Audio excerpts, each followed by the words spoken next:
Halo pemirsa, apa kabar Anda? Senang sekali saya Gadis Bianca kembali menjumpai Anda kali ini dengan informasi bisnis yang mungkin bisa menjadi inspirasi untuk Anda. Apalagi kalau bukan informasi bisnis properti ini pemirsa. Bukan rahasia lagi ya pemirsa bahwa investasi di bidang properti ini dapat menghasilkan passive income yang cukup menjanjikan untuk modal bahagia di masa tua.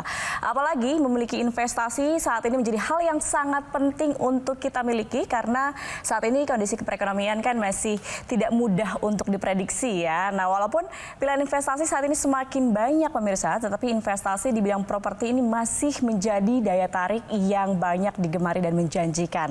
Namun sayangnya masih banyak nih masyarakat yang belum berani mengambil resiko untuk berinvestasi di bidang properti, terutama bagi yang belum punya banyak pengalaman. Nah, pagi ini pemirsa, saya akan berbincang dengan seseorang praktisi di bisnis properti dan akan memberikan solusi untuk Anda mengenal lebih jauh seperti apa jika ingin memulai bisnis di bidang ini.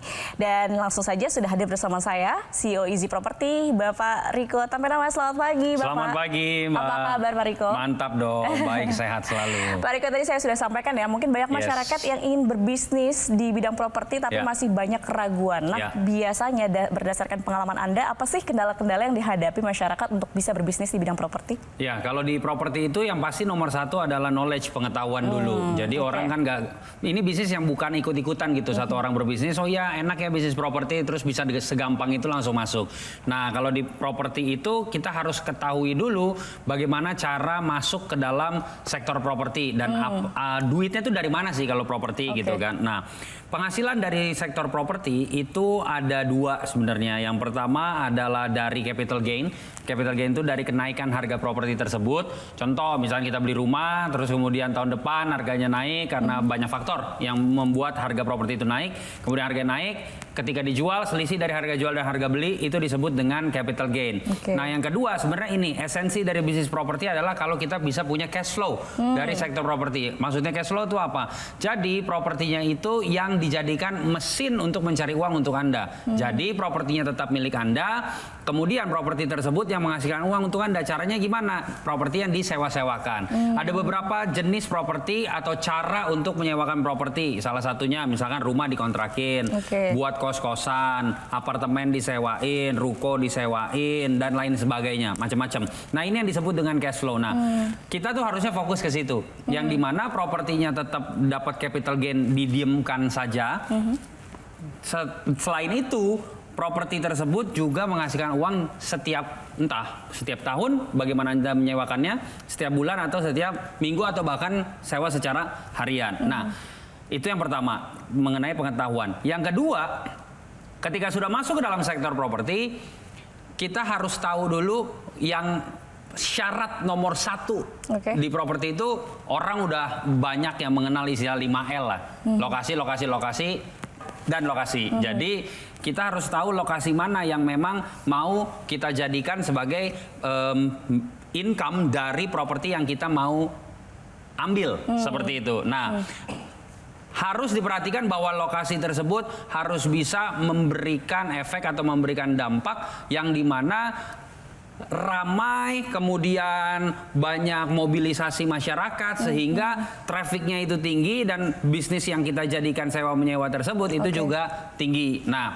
yang ketiga pasti kendalanya nggak lain dan nggak bukan modal, karena identik yang namanya properti itu ya bicara soal uang yang besar dan lain sebagainya. Padahal ada beberapa cara untuk kita bisa meminimalisir modal, bukan tanpa modal tapi meminimalisir modal untuk masuk ke sektor properti. Nah, yang harus digarisbawahi adalah properti ini adalah lokomotif dari ratusan sektor atau industri yang lainnya. Jadi ketika saat ini perekonomian sedang tadi saya dengar tidak dapat diprediksi, betul itu. Nah, tetapi properti ini adalah dasar muara dari segala macam bisnis dan investment. Maksudnya apa? Jadi semua bisnis, you name it, banyak bisnis, banyak sektor, pasti itu berdiri di atas properti.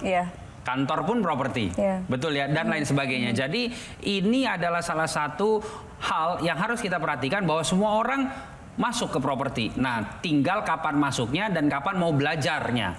Seperti itu. Jadi makanya let's go.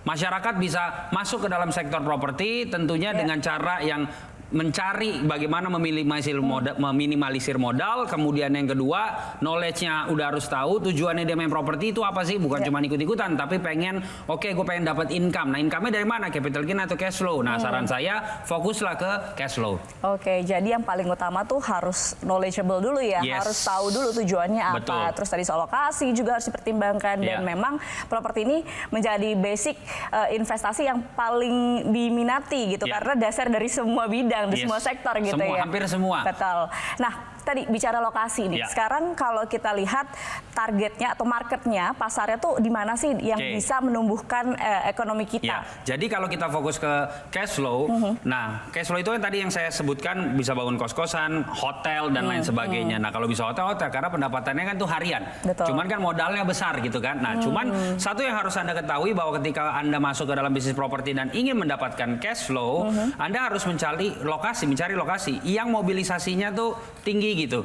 Jadi penduduk yang datang dan keluar itu cepat. Bukan hanya banyak, tapi cepat. Kenapa? Karena kalau hanya banyak dan dia menetap jangka panjang, itu yang terjadi pembelian atau sewa jangka panjang. Sedangkan keuntungan dari sewa punya properti itu kalau bisa itu didapatkan secara parsial yang jauh lebih kecil. Maksudnya apa?